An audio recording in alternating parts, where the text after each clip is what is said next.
Foundational Black Americans are different because our culture is a survival culture. It was created under a hostile condition, refined through collective struggle.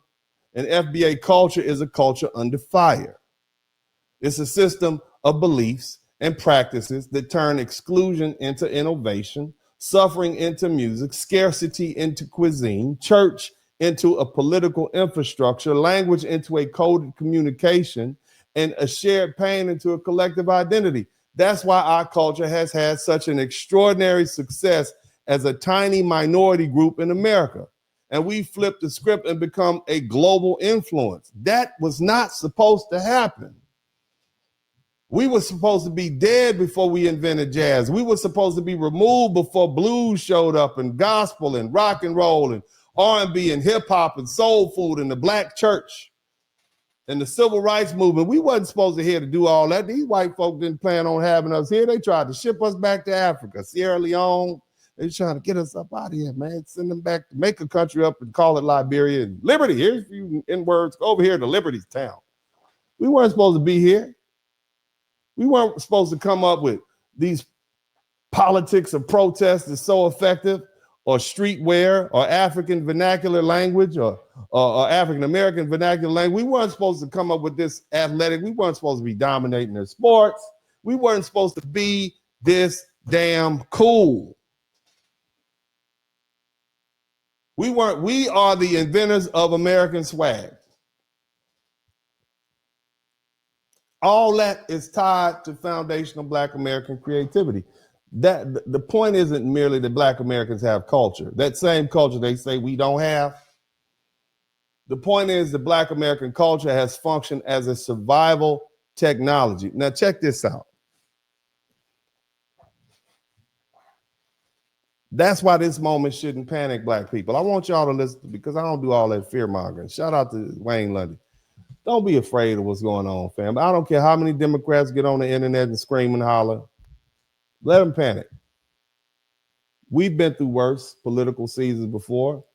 In 1965, Black America was still coming out of Jim Crow poverty. We was dead broke. We were poor. You understand? Most of us were poor.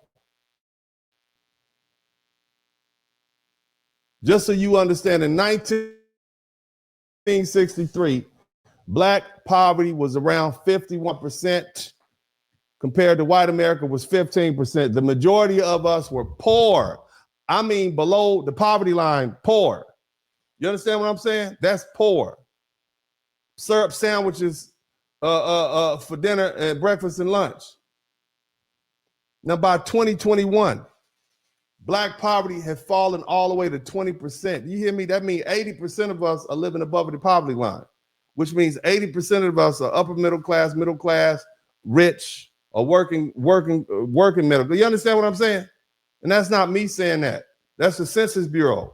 It reported that the official Black poverty rate had reached a record low of 17.1%.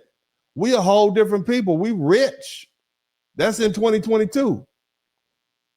And from 2018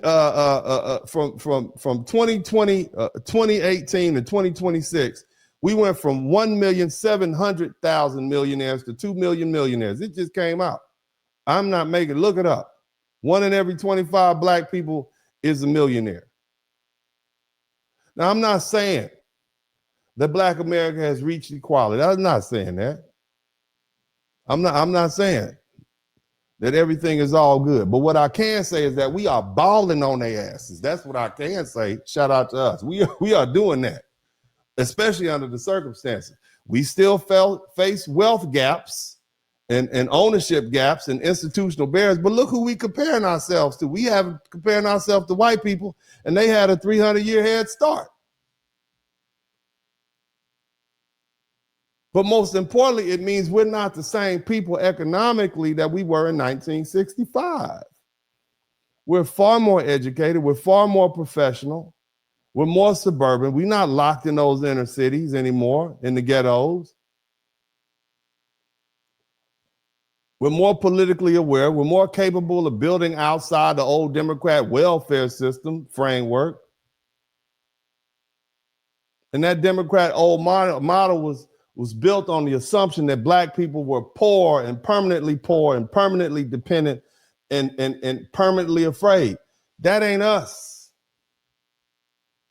So the message I have to my black brothers and sisters is this: the Democrat Party may have outlived its usefulness as a default political home for our people. Maybe we need a new party. Maybe we can vote for some of these people in some of these other groups. I'm just saying, we're not a people whose entire political future should be reduced to welfare and subsidized housing and food stamps and symbolic representation and this whole people of color language. Some black people need government assistance, just like a lot of white people need government assistance. But Black America as a people can't be defined by dependency. That's how they got us. FBA culture as a self-reliant, adaptive institution, building and survival-oriented culture. That's the direction we have to return to. You see, family, ownership, education, business, marriage. And if not marriage, long-term stable relationships where you're not cheating on each other, discipline, community institutions, lineage-specific political demands. And see, these Democrats, you think you're gonna replace us with these Latinos? You just think you can replace all this one people of color for these other people of color? You think that's how it's gonna work?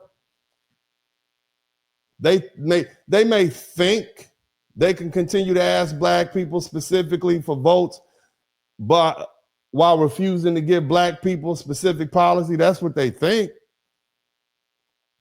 But they got a surprise coming. And see, that Latino coalition isn't unified enough to replace the black vote as a dependable political machine. Immigrant groups aren't automatically loyal to Black American interests. African and Caribbean immigrants aren't automatically aligned with FBA lineage claims. And Black Americans no longer are in the same position we were 60 years ago. We've survived the worst this country has done. We've built the most influential culture in America under pressure. That's why it's so successful.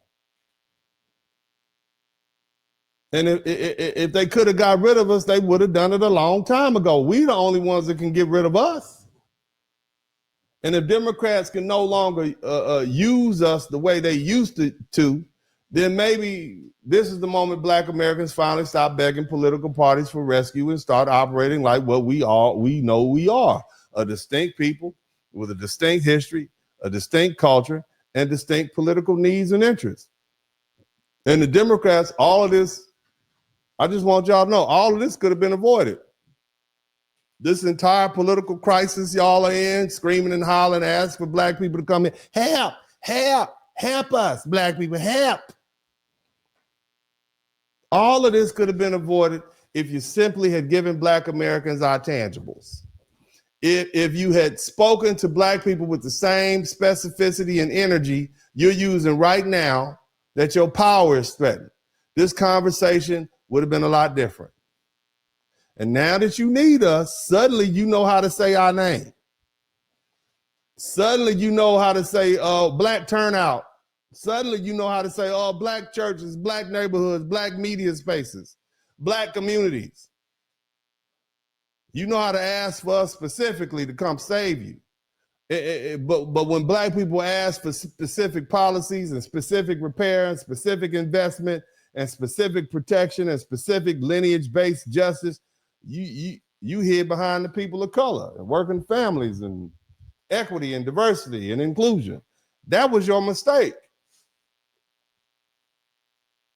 See, you wanted black votes without a black agenda. You wanted black loyalty without black compensation. You wanted black fear without black repair. You wanted the moral authority of the civil rights movement without paying the debt owed to the descendants of the people who made that movement necessary. If you didn't want to give us reparations, if you didn't want to give us the land policies we needed and the ownership policy or the business capital or targeted education repair or crime protection or family restoration or anything specific foundational black to foundational black Americans, then now you're gonna lose these seats. You're gonna lose your influence, you're gonna lose your committees, you're gonna lose your titles, you're gonna lose your staff, you're gonna lose your money, you're gonna lose your power. They're gonna send your black behind right back here with us.